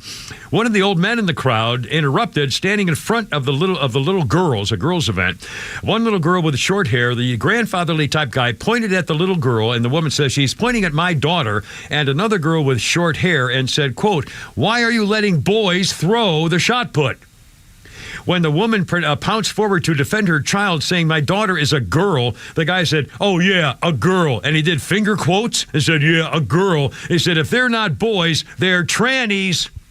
And that's when the guy's wife joined in, attacking the woman and her ex-wife and the child. So the old man and his wife start screaming that they're then the two women started screaming that my ex-wife and I were genital mutilators. They called us pedophiles, groomers, demanded certificates confirming my daughter was born a female.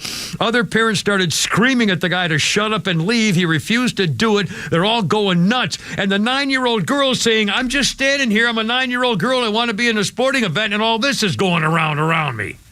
I mean, oh, man, we got more coming up. It's 4:45 already. I can't believe it. At Pete Sports, holy crap, we got Skynet and tweets and more coming up with the Kivver and Pete and Flounder on 106.3. Here we go.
I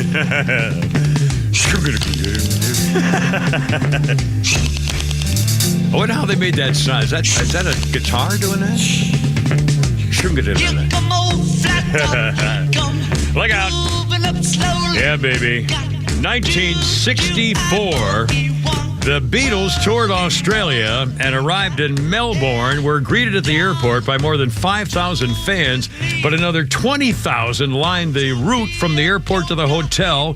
Army and Navy troops were brought in to control the crowds. Cars were crushed. Hundreds of girls fainted. 50 people were taken to the hospital with broken bones just to say hi to the Beatles in Australia in 1964. A couple things about that. Yeah. First of all, Ringo was sick, so he didn't make the first leg of the trip. So one lucky guy, they flew him in from England, Liverpool, I think, and played drums for the Beatles. He was a Beatle for a week, and then they flew him back home. Oh, man.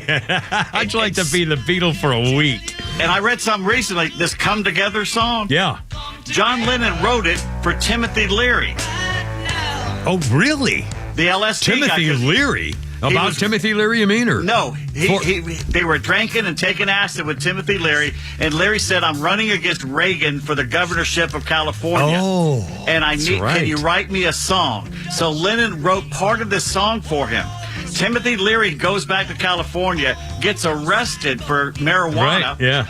He's thrown in jail, and Reagan, as governor, refused to let him out until after the election. The LSD freak. And so he's in jail a few months later, and he hears this song over the radio, and he writes Lennon a letter going, wait a minute, this was my song. And Lennon wrote him back and said, look, I'm like a tailor. If you leave a suit for me to clean or mend, and you never come pick it up, I use it for something else.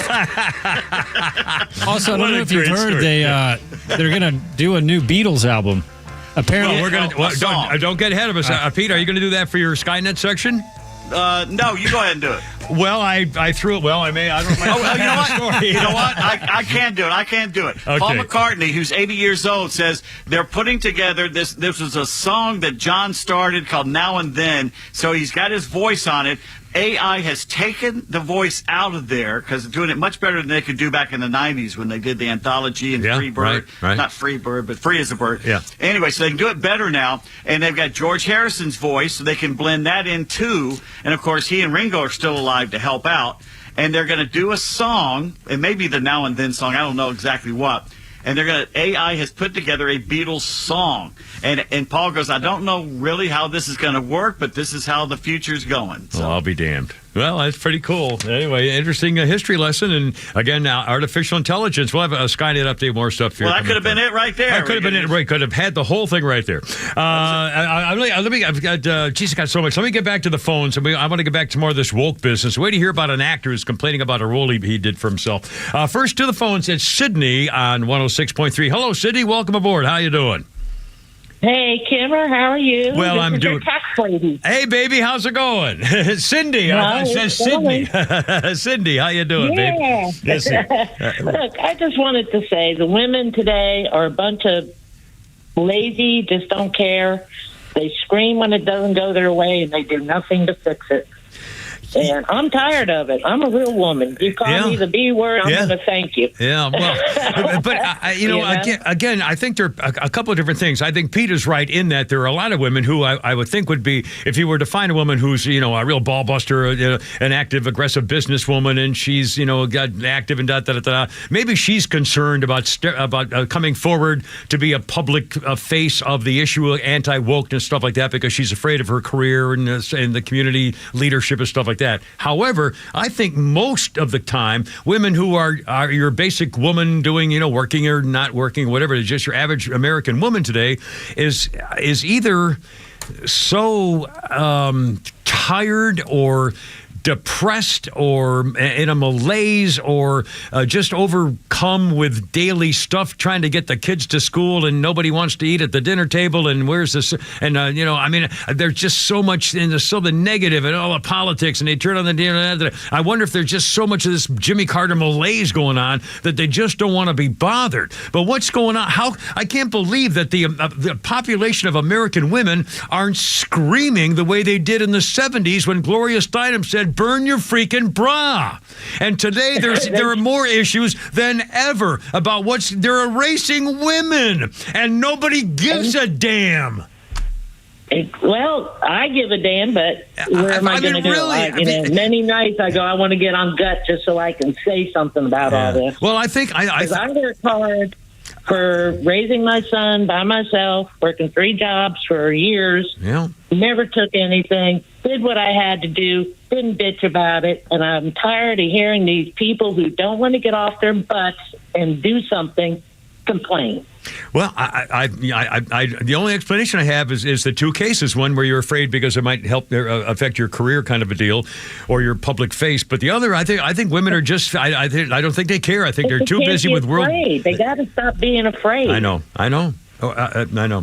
Cindy, thank you. I really appreciate it. Great to have you aboard. Again, if you want to call and react, or anyway, again, I want to talk about Donald Trump. I want to talk about politics, talk about this wokeness, and we got more coming up. Also, I'm going to admit to you that I actually told a girl I was going to marry her. It's an incredible story coming up. But first, here's the number, 404-741-1230, 741-1230. Now, the reason I mentioned this 9-year-old girl case and the old man in Canada, 9-year-old girl and her 2 mommies, basically, they were divorced, but the 2 mommies of the 9-year-old girl at a school event, 4th grade. The old man complains that she looks like a boy, she must be a tranny, and everybody's got in a fight and screaming and yelling about The reason I mention it is because think about this for a moment. Or here's they call him a grandfather in Canada. I don't know how old he is. Let's say he's 70. Okay, let's say he's 70.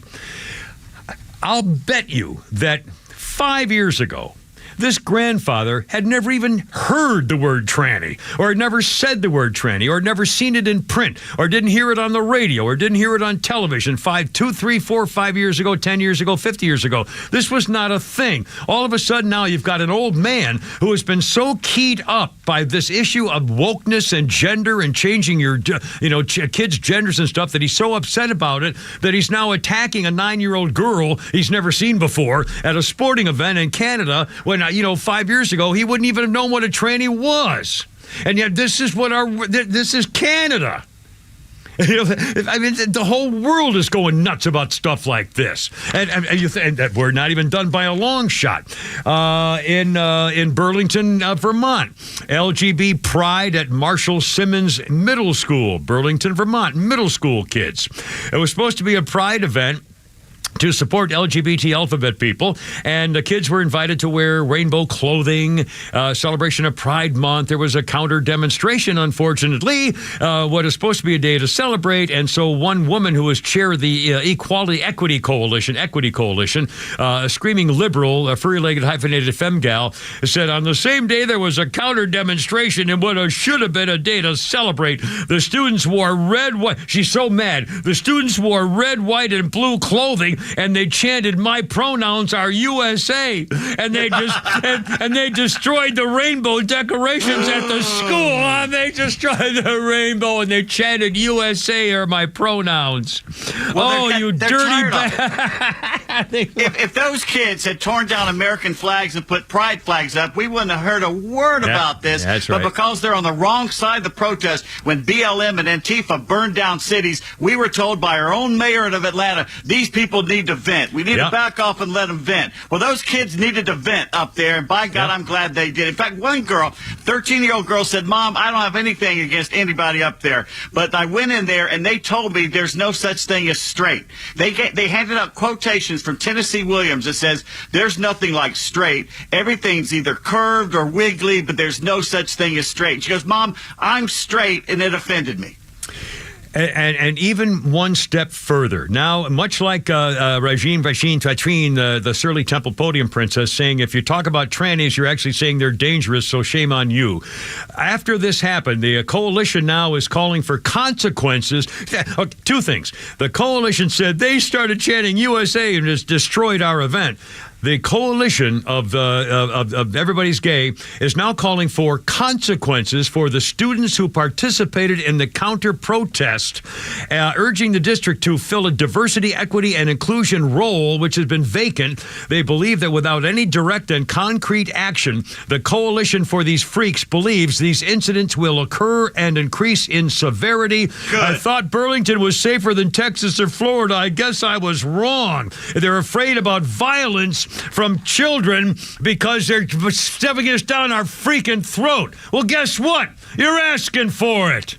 Shut up already. Mind your own stinking business. God, do I have to do everything? Oh, we got so much more coming up, including the girl at Publix. Oh, standing by. 5 o'clock, I hear, but I hope.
call for burning the place down. That would be wrong. Yes.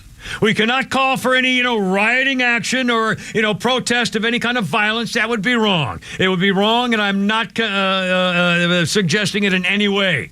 But we've got to stop this. Stop going. This is just unbelievable. It says the exact charges will remain sealed. Well, yeah, God forbid we should know what they're doing. Yeah. Oh, man, I can't. I'm a Marine. Stop going to New York City. Stop. Cut everything off in New York. Phone calls, if you're sending money to somebody, anything, buying products, if it's from New York, stop ordering it. If it comes out of New York State, stop it. Oh, this is disgusting and disgraceful. It's a freaking Marine who saved those people from a maniac. And I'll say it again. I mentioned it yesterday, and if you just joined us for the first time, in the Marine Corps Parris Island, they taught me and every other Marine how to kill a man with their bare hands in less than 2 seconds, and it never fails. It's always so successful, we had to practice it on our knees. Because if you did it for real, the guy'd be dead. If that Marine wanted to kill that guy, he'd have been dead in 4 seconds, in a second and a half. He saved the other people from a maniac who was out of control. He's a hero. Oh, God, I can't believe it. You dirty, stinking, lying, anti-American scumbags. I can't believe it. I can't believe it. And they're keeping it secret. They want you to be helpless. They want you to sit back and be helpless and take it. It doesn't matter what the criminal's doing. You have to take it. Well, I'm not going to take it. This is, this is so bad. This is so wrong. You heard the interview. In fact, we should probably play that. We'll play it again maybe tomorrow or something, Flounder. Can you still get the interview from the other day with a Marine? If you listen to this man and hear his voice of what happened, what he was thinking, what actually happened. He said, well, they said I was choking him for 20 minutes. He said, yeah, maybe like a minute off and on. Well, shall we play it now? It's like a minute long. Here's again the Marine. And you tell me after listening to this whether you think he's a freaking murderer. The doors closed, and he ripped his jacket off and threw it at the people sitting down to my left. I was listening to music at the time, and he was yelling, so I took my headphones out to hear what he was yelling. The 3 main threats that he repeated over and over was, I'm going to kill you. I'm prepared to go to jail for life, and I'm willing to die. This was a scary situation, and Mr. Nearly came on. He was threatening. I'm 6'2", and he was taller than me. There's a common misconception that Marines don't get scared. We're actually taught one of our core values is courage. Courage is not the absence of fear, but how you handle fear. I was scared for myself, but I looked around, I saw women and children. He was yelling in their faces, saying these threats. I couldn't just sit still. Some people say that I was holding on to Mr. Nearly for 15 minutes. This is not true. I mean, between stops is only a couple minutes. So the whole interaction lasted less than 5 minutes. Some people say I was trying to choke him to death, which is also not true. I was trying to restrain him. You can see in the video, there's a clear rise and fall of his chest, indicating that he's breathing. I'm trying to restrain him from him being able to carry out the threats. And then some people say that this was about race, which is absolutely ridiculous. I didn't see a black man threatening passengers. I saw a man threatening passengers, a lot of whom were people of color. The man who helped restrain Mr. Nearly was a person of color. And then a few days after the incident, I read in the papers that a woman of color came out and called me a hero. I don't believe that I'm a hero. She was one of those people that I was trying to protect. And the reason that woman came forward was to tell, well, she did it secretly. She said, I'm not going to give you my name. She called the media and said, I'm not going to tell you who I am, because if I tell you who I am, they're going to come and get me. They're going to dox me. They're going to show up in my house. They're going to call me. They're going to put me on social media. They're going to get my picture in the news. They're going to attack me. This is how bad it's gotten. A woman who was there as a victim is afraid to come forward because the liberals want her to die like Ocasio Bang-Bangio Stupidio, AOC. Wanted that man put in the electric chair. Did you really hear anything from that man? Does that sound like a murderous, butcher, killer, hateful, white supremacist, anti-black guy to you? Did it? Huh? Oh, man, I'm sorry. I'm yelling and screaming. Please don't turn off your radio. I'll get better. I'm so mad at this. This is wrong. God, I can't believe it. This isn't America. He was a hero. Oh, jeez. I'm so ticked off about this. Oh man, I can't believe it. I can't believe it. Well, you don't know what the charge is. It's still secret, which is typical New York and typical modern day jurisprudence. Oh, we're not going to tell you what it is because you might react. Oh, that would be bad. You dirty, stinking scumbags. You freaking cowards. They were afraid. You know what it was? I guarantee you, the members of the grand jury were afraid to come back with a no bill, with a no true bill.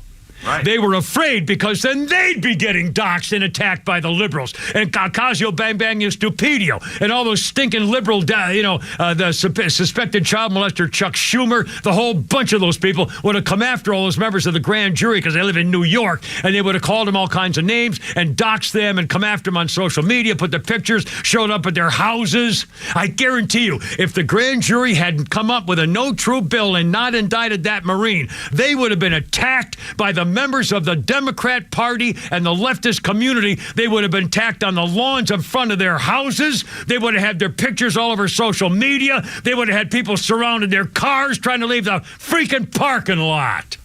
Let me ask you a question. Yeah. Oh, sorry. Today's climate and the way Atlanta is run. If this had happened on a MARTA train, do you think it'd be any different outcome?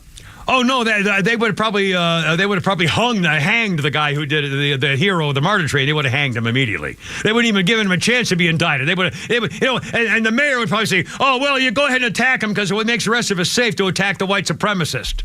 I mean, it's unfreaking believable. Shut him down. Shut him down. We got to do something about it. I'm telling you, this is wrong. Wrong. They're probably going to fire me after this. This is ridiculous. It's appalling. It's anti-American. Oh, we got to get them back, people. Wake up, will you? God. Oh, sorry, I'll be better. 5:13. Holy crap! It's sports coming up next. And the story of the pretty gal. I get to follow that. Yeah, you're next. And then the pretty girl in Publix. How do you think she's going to take it? Look out! 5:13. Here we go.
Infamy, and Joe Biden will forever be remembered as not only the most corrupt president in the history of our country, but perhaps even more importantly, the president who, together with a band of his closest thugs, misfits, and Marxists, tried to destroy American democracy. Look out, 517 on 106.3. It's extra, you know. It's only me. It's only the Kimmer. Flounders at the controls. And now we'll talk more about the actual news that's going on. But first, a doubleheader underway, and it's time for Holy Crap, It's Sports with Pete Davis. 2-2. He's stroked to left field, and deep back is Carpenter on the dirt at the wall, leaping. It's gone. He got leather on it, and it skipped over for a home run. Michael Harris with a fist in the air as he circles the bases, and it's 8-5 Atlanta. Whoa. Yeah. Who's doing the call there? Sorry. No. I mean, who was doing the call? I don't know. It wasn't me. Flounder, we have any idea who that was? That wasn't Ben Ingram. I will find out and let you know. Would that be it wouldn't be on Baseball Network, would it?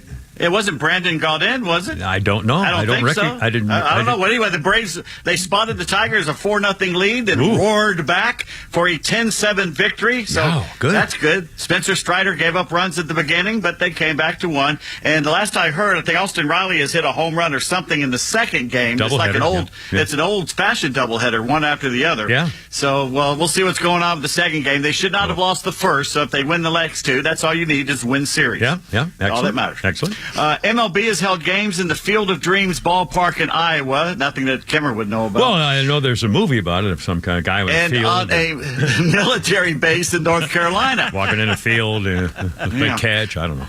Dreaming while you're out there. Well, I got to dream of a catch. I don't know. Dream. Now there's going to be a Major League game in the oldest pro ballpark in America still in existence. Where is this? Well, I'll bet you it's probably somewhere in upstate New York. Oh, sorry. Well, it was in Abner Doubleday was in New York, right? So I'm just guessing. Yeah. Pennsylvania, maybe. You're getting warmer. Well, Maryland. Warmer. All right, Virginia. Warmer. Well, go ahead and tell the little people, Pete. It is a place I always thought about going. I haven't yet. Rickwood Field. You ever heard of that? I have not heard of that. It's in Birmingham, so it's not too far away from us. No kidding, Alabama. Wow. Yeah, Birmingham, it's been around since August 18th, 1910. And it's been home to the Birmingham Barons and the Black Barons. I think it's in Hoover, isn't it? Hoover, Alabama. Was that a semi-pro team or a pro team? Well, it was like minor league team, and the Black Barons, of course, were a Negro League, I believe. Right, cool. All right. Alabama and Georgia are going to meet during the 2024 regular season in Tuscaloosa. It'll be only their fifth regular season matchup in the past 20 years. In fact, there's a chance that Georgia will have to go to Texas, Alabama, and Texas A&M that year. All in the same year? The same season? We will find out tonight at 7 o'clock. SEC Network will release this schedule now, why for 2024. Why has it been? How many years has it been since they had that? And why is that? I wonder. 20 years. Well, they're in the West, Alabama, and Georgia's in the East. Well, the divisions are going away. Thank goodness. I guess so. I don't know any. I don't even know anymore. I'm absolutely confused on it. And according to Jim Williams, who's a sports writer, he says his contacts in the Southeastern Conference say they will consider Florida State and Clemson and maybe even North Carolina from the ACC, but they will not accept Miami of Florida. Really? And they say that Miami of Florida. Too much? Well, Miami, Virginia, Georgia Tech, and Duke are better suited for the Big Ten because the Big Ten, you have to be a research school. God, now it's going to be the Big 19 or something. Yeah, in fact, they'll probably get down to just two leagues. We're heading to two conferences. Yeah, it's going to be, that's right. An East and West conference, and that's going to be the ball game. No, Big Ten and Southeast, that would be it. It'll be everybody in there. North and South or something, yeah. Except the one team that's been overlooked again. And that would be Notre Dame. No. Austin Peay. Well, there you are. Go Peay. Go Peay. A while back, a report came out rating the Falcons' locker room and strength and training center in Flowery Branch one of the worst in the NFL. Yeah. Mm-hmm. So it didn't take long for an embarrassed owner, Arthur Blank, to announce they are building brand new facilities, including a free yogurt/Slurpee machine. and importing expert massage therapists from Cheshire Bridge Road. So it's going to be... Oh, well, now you're talking. No holds barred. Do you want the full massage? Well, sure. As long as I'm here. How much for the happy family? How much for the happy ending? Man of experience here. Okay. Former New York Giants and NFL pioneer Homer Jones has died. Why is Homer Jones famous, Kimmer? Homer Jones, former New York Giant, is that what you said? Yeah, Homer died at Jones. age 82 today. So you've been famous maybe 50, 60 years ago. I don't know. I'm sorry. He invented the spike. The spike as in spiking the volleyball? No, when he scored a touchdown, he spiked the spiked ball. the football. Oh, no kidding. That's right. Well, now, how do they know that? No one's ever seen anybody throw the ball down when he scored a touchdown? It was a penalty, I would imagine. I'll be done. Well, probably, yeah. All right. Frank Hayes was a jockey who won only one horse race his entire life. Wow. And it was the last race he ever ran, and it was in 1923. Wow. Did he immediately retire as a winner? No. What happened? Did not. Frank Hayes had a heart attack and died in the middle of the race. Oh! But remained in the saddle. His trusty steed, Sweet Kiss, should be Sweet Kiss of Death, crossed the finish line first and won the race. Well, I'll be damned. It's amazing it didn't fall off. I mean, you're not that, the tips of your toes are in those stirrups. I wouldn't know. Yeah. I'm not getting that close. I've been on a ride. I was on a racehorse once, scared the crap out of me. My teacher put me on him as a joke, and we went into a little field that had like a round track, and it was a big, beautiful black gelding and big monster horse. I was like 13 taking lessons, and she had put me on him and said, "Okay, see if you enjoy this." And when he got onto that round oval circle, wham! And I'm going, oh my God! That was fun. Anyway, I got bucked off a pony once. So. Well, there you go. Now, have you got more sports, or is that? I got one more. Yeah, please do. All you want. Ever heard of Juana Barraza? Juana Barraza. I don't think so. I'm sorry. She was a serial killer in Mexico. Oh, well, here. When she was 12 years old, her mother sold her to a man for the price of 3 beers. Yowie. She wasn't saved until she was 17 years old. She spent 5 years with the guy. Wow. But beginning in 2003, it must have had some kind of effect because Juana would talk elderly women into letting her into their homes by helping them with their groceries and pretend to be a nurse sent by the government. Once inside the house, she would pick up a set of stockings or a telephone cord and use it to strangle the old lady. Good jeez. Juana was sentenced to 759 years in prison for the murder of 16 old women. But the federales believe she killed almost 50 people. Because of mom. Because of what her mom did. Juana Barraza strangled people by night. By day, she made ends meet by strangling people in the ring. Juana was a pro wrestler. I want to be a pro wrestler. She's just trying out her new holds. Yeah, just extra practice. Girls got to work. Practice. And she's been indicted in New York City. So. Oh my! Well, here we go. I love it. All right, Pete Davis, Holy Crap at Sports. And by the way, Holy Crap at Sports podcast. I'm later tonight, maybe, or tomorrow. What did you decide? Anything sometime early Friday morning. Okay, by Friday. Holy Crap at Sports on your podcast, Best Sports Podcast. Now, Pete, you have made fun of me for a long time. I've admitted many times before. I tell you what. Hold on a second. Here, let's get to Mike. Let's get this call. He's been hanging on for like 45 minutes. Hey, Mike, and by the way, since you're holding on, Mike, guess what? Do you want to go to see Greg Gutfeld and Tom Shalhoub this Saturday at the Fox Theater? Oh man, I can't. Okay. Well, thank you for your honesty. No, thank you for your honesty. We'll give them away to somebody else later. Now, thanks for holding. What's on your mind? Because I got to talk about my public scroll here in a second. What's up? Well, yeah. Can you hear me? Okay, you're on speaker. No, you're fine. Yep. Okay. Well, sweet. Well, first of all, I've got to say, man, it is great to hear your voice again. Thank you. And I was just talking to a really good friend of mine, DH. Anyway, and he said, yeah, he's on the radio now. So I called, and sure enough, here you are. I appreciate it. So, and I have to agree with you, that Marine is a hero. Yeah, he is. Yeah. Yes, absolutely. And I'm glad to hear you're still herping and hoeing. Yeah, boy. And toes in a stirrup, that's a nightmare sounding. So I just wanted to ask you. Yeah. And by the way, I think it was Jerry Clower. He was a comedian, and he had a I used to love Jerry Clower. We're talking old time. Yeah. Oh, he was a funny guy. Odell, and whoever. Anyway, shoot the dog. And he had a skit. He had a thing about Mama Had It Good. Driving a Cadillac, having tea. And Gloria Steinem and all her girlfriends came along and screwed that up for all of them. So anyway, but do you remember? No. And I know I heard this commercial probably every time it was ever aired back earlier. And it had to do with, I think, an office party and a boss and his secretary talking back and forth and all. And she asked, he said, "Hey, get this out to blah, blah, blah, blah." And she says, "Can I use your dictaphone?" Oh, no, well, be careful now. I know. And he said, "No. Use your finger like everybody else." That's what I was afraid. That's what I was afraid. I hit the old cowabunga there. Anyway, we didn't quite fall for that, but thank you for trying. It's 4:28.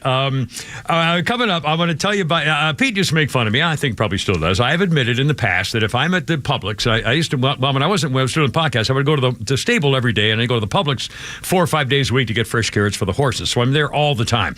When I would go to Publix, if there was a really magnificent, beautiful young lady walking around with, in a mini skirt and little sandals and whatever, I would notice her and appreciate the fact that she was a lovely creature.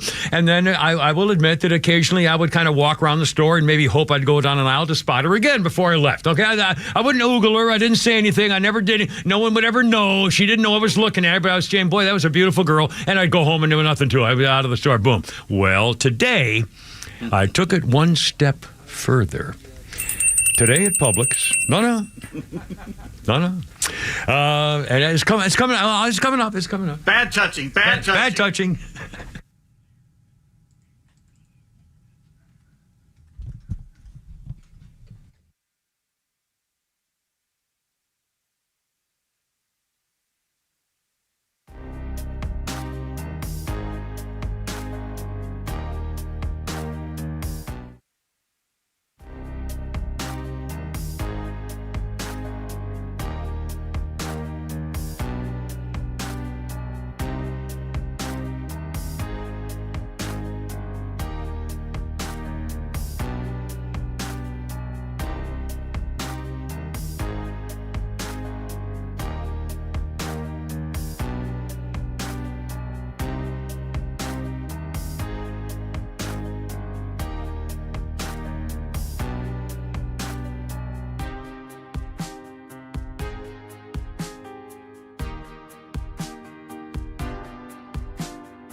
thing, and I enjoyed the crap out of it. And I did not offend her, and everybody's happy, and I'll find out later. Oh, we got Kay back. Kay, you're on the radio. How's it going? It's going great, Kimmer. How are you? Well, I'm fine. Now, tell me about what's up with your life right now. Okay, I really want to go see Greg Gutfeld. It's our 30th wedding anniversary today. We got married at Key Largo on a boat. No kidding. Oh, man, I used to love that song. Bertie Higgins with Key Largo. I didn't ever really care for it. But, well, you're the one who got married there. And so also, I've been listening to you for a long time. I went to a Newsmaker line. The comedy shows? Cool. Yeah, excellent. I met with Kara, and we got a picture together. I miss her, and I was hoping cool. you'd be there that night. And I tried to get you some full-size candy bars through Pete. Oh, well, you have won the 2 tickets to see Greg Gutfeld and guest Tom Shalhoub this Saturday at the fabulous Fox Theater. And 30 years, and boy, I was just celebrating. I realized I'm now celebrating 30 years of complete deceit and just wasted life. And, Not a wasted life. You're still here. Yeah, that's true. Anyway, congratulations, Kay. Thanks for calling. Happy anniversary, really. And Thank you. You have a great time this weekend. And call us next week. Tell me how you enjoyed it. Okay. All right, sweetie. Thanks, Doll. Thank you. Take care. There you are. You know what blow your mind? What's that? I was just thinking, it just hit me the other day that in August, I would have been married 40 years. Yeah, it would have been 30 for me. 30 in August. Yeah, instead of 30 years of... I'm too young to be almost 50-year married to somebody. You don't know what young is, mister. Oh, my God. Anyway, so there's my public story, and I don't feel bad, and everything's fine. You probably caused them to have to go to several human resources meetings. Well, I wouldn't be surprised. Anyway, here's the phone number, 404-741-1230. 404-7... Oh, is Kay still on the line? It looks like she's still here. There we go. I afraid we kept her on hold or something. Sorry. 404-741-1230. 741-1230. How's this for woke? Michael Jackson's daughter is condemning an actor who played in an episode of a Michael Jackson story in England. The British actor is Joseph Fiennes, a brother of Ralph Fiennes. Joseph Fiennes, and you've seen him before too. Anyway, he played the role of Michael Jackson in an episode of a British TV show called, let's see, what's it called? Urban Myths. And he played the part of Michael Jackson, and then he got a lot of criticism for it. The trailer of the episode was on TV before the episode aired in Britain. The trailer generated outrage among the public, who slammed Mr. Fiennes, the actor, for his lighter skin tone and the prosthetic nose he employed to attempt to bring the Thriller star Michael Jackson to life. Michael Jackson's daughter, Paris, blasted the episode, saying it honestly makes me want to vomit. So Sky Television in Britain pulled the episode before it even aired, based on the trailer. We have taken the decision not to broadcast the thing, a half-hour episode for the da-da-da, in light of the concerns expressed by Michael Jackson's immediate family. We set out to take a lighthearted look at reportedly true events and never intended to cause any offense. Mr. Fiennes, the actor Joseph Fiennes, says it was the wrong decision. He claimed people are right to be upset. I think people are absolutely right to be upset, and it was a wrong decision. I'm one part of that. There are producers, broadcasters, writers, directors all involved in these decisions, but obviously if I'm up front, I have become the voice for other people. I would love them to be around the table as well as to talk about it. But it came at a time where there was a movement and a shift, and that was good, and it was, a bad call, a bad mistake. Oh my God! By the way, coming up, Sky Television is going to do a new series, a remake of The Fugitive. They need an actor 6 feet tall, 40 to 50 years old, with stage and screen experience, who's willing to chop off his freaking arm so he can do it the way it's supposed to be in reality. Well, first of all, Joseph Fiennes, he was in Shakespeare in Love. Yeah. So he has really fallen a long way. Second of all, and that was a good movie. Every white role has been taken over by a black actor in the last 10 years. But you can't have a white actor play up. We've already said that they'll never let white actors play black roles. Yeah. And God forbid, we talked about it before, God forbid you have a black chick playing Cleopatra. You know, the Egyptians weren't too happy with, all of a sudden changing the race of. She's great. She's Macedonian. Yeah. Anyway, I mean, just unbelievable. So he's apologized and said, "I think people are right to be upset." Yeah, he'll never work again if he doesn't. I know. But here again, ladies and gentlemen, here we go. This is it. This is exactly what's going on. How hard up did he have to be for a job to take that gig in the first place? Well, and by the way, Shakespeare in Love was a good movie with the hideous Gwyneth Paltrow, Little Miss Princess. But it was a well done movie about in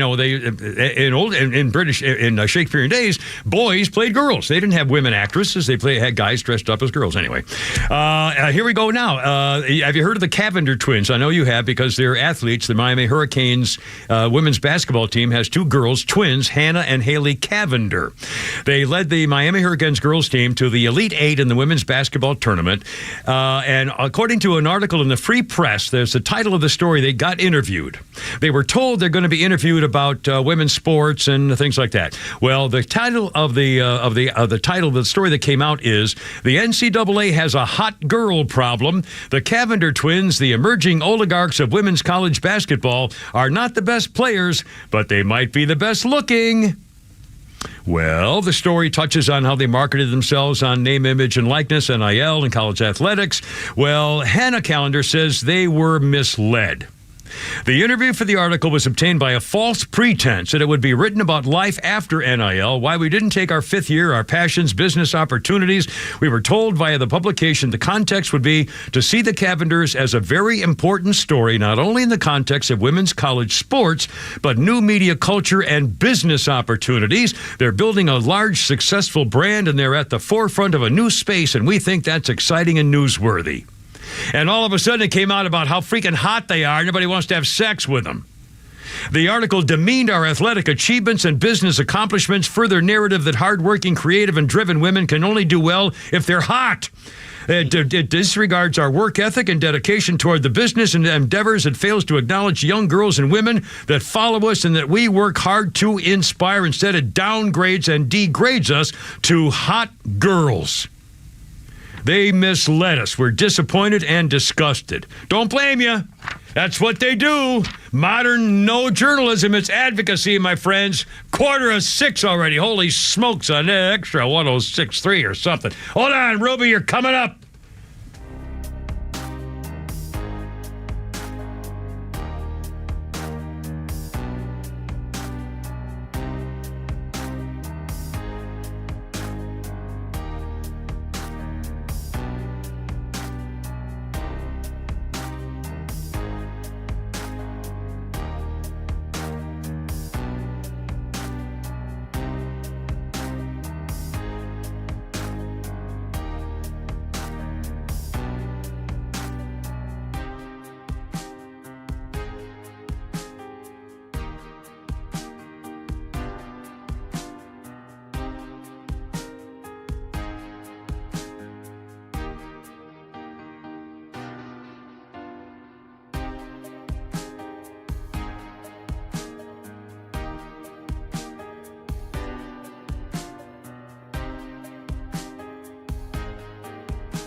He didn't get indicted. Joe Biden broke the law, and in many other ways we're finding out, and so far has not gotten indicted. I did everything right, and they indicted me. Look out, it's only me, it's only the Kimmer. 10 before 6 already. Holy smokes. Hold on, Ruby, be right with you. Here's the number, 404-741-1230, 741-1230. Who's this there, Flounder? This is the police. The police, of course. I don't recognize. All I know is, what's it? They have they have two big songs. Roxanne and Every Breath You Take. Every Breath You Take, that's one. Roxanne I don't care about, but I like Every Breath You Take. Anyway, police there. Hold on, Ruby. And Donald Trump's birthday today, 77 years old. It's also Flag Day, also the birth of the United States Army. And one of the services that feeds us information to get birthdays and stuff from is a service that Flounder gets. I think it's a British guy. They have silly one-liners about Donald Trump being 77 today. Special counsel Jack Smith plans to give Trump a dozen long-stemmed subpoenas. To celebrate, Donald Trump supplying 77 coats of self-tanner. Oh, my God. Yes, that's why you don't use them for a living. One quick thing. This was a very important day in history. 1940 on this day. German tanks rolled into Paris, claiming control of the city in World War II before it. To be polite, though, the mayor of Paris was there to meet them with a greeting, "Table for 20,000, monsieur?" Sorry, I kind of gave up on it. All right, to the phones. It's Ruby on Extra 106.3. How you doing there, Ruby? What's up? Hi, I just wanted to thank you again for my Greg Gutfeld tickets. And since it's Flag Day, I have a cute Pledge of Allegiance story. Now, this is purported to be true. Okay. My next-door neighbor's mother was an elementary school teacher in Denver, Colorado. And this was back before President Eisenhower inserted the "under God" words to the pledge. Yeah. Remember, it used to be "to the republic for which it stands, one nation, indivisible." They had one little child that said, "And to the republic for which it stands, one naked individual." There's always...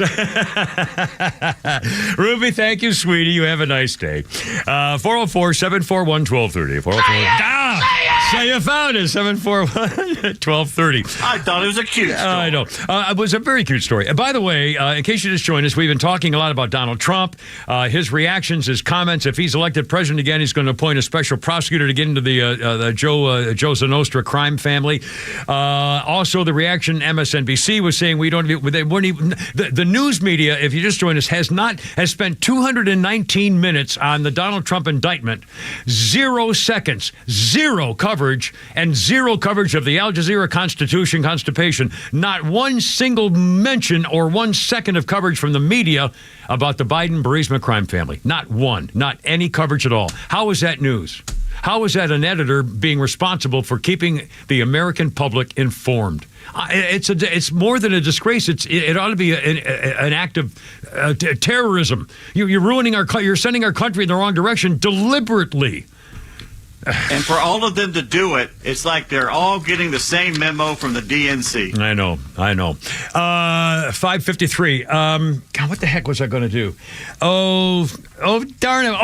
We're going to play, if you missed it earlier, we're going to play a song for you that someone told us about, and Flounder found it, I think, on YouTube, by Carrie Lake, the woman who ran for governor of Arizona and lost because she claims a fix was in. There's a song about it coming up later. I wanted to, we got time. Yeah, we got time. I was going to do something here, but I'm killing myself. I know what it is. I forgot to mention. I mentioned a Publix girl, and I teased it in the wrong way. What I said at the end was to the Publix girl, it was so pretty.